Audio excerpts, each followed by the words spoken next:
ସମସ୍ତଙ୍କୁ ସାରସ୍ୱତ ପ୍ରଣାମ ଅଭିନନ୍ଦନ ମୋର ଏଇ ଚ୍ୟାନେଲକୁ। ବହୁତ ଦିନ ପରେ ଆଜି ଆପଣମାନଙ୍କ ପାଖକୁ ନେଇ ଆସିଛି ଗୋଟେ ପ୍ରଶ୍ନଭିତ୍ତିକ କବିତା। ଶେଷ ପ୍ରଶ୍ନଭିତ୍ତିକ କବିତା ଥିଲା ତା ନାମ କିସ। ଯେଉଁମାନେ ସଠିକ୍ ଉତ୍ତର ଦେଇଛନ୍ତି ସେମାନେ ହେଲେ ରଶ୍ମି ବେହେରା, ପ୍ରୀତିନନ୍ଦା ସ୍ୱାଇଁ, ନିବେଦିତା ପଣ୍ଡା। ସେମାନଙ୍କୁ ଅଶେଷ ଅଶେଷ ଧନ୍ୟବାଦ ଜ୍ଞାପନ କରୁଛି। ବର୍ତ୍ତମାନ ଶୁଣିବା ଆଜିର କବିତା। ତା ଶୀର୍ଷକ ହେଲା କି ନାମ ଅଟେ ତାର। ଶୁଣନ୍ତୁ ଏବଂ ବହୁ ସଂଖ୍ୟାରେ ଉତ୍ତର ମଧ୍ୟ ଦିଅନ୍ତୁ।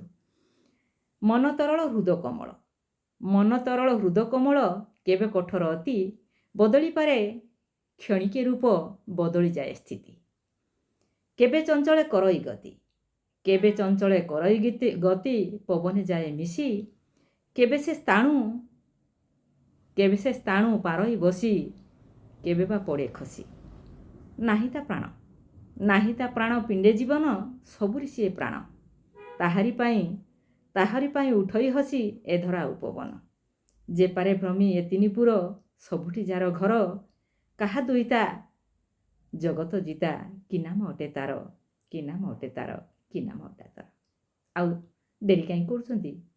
ଉତ୍ତର ଶୀଘ୍ର ଶୀଘ୍ର ଟାଇପ୍ କରିଦିଅନ୍ତୁ ନା। ଧନ୍ୟବାଦ।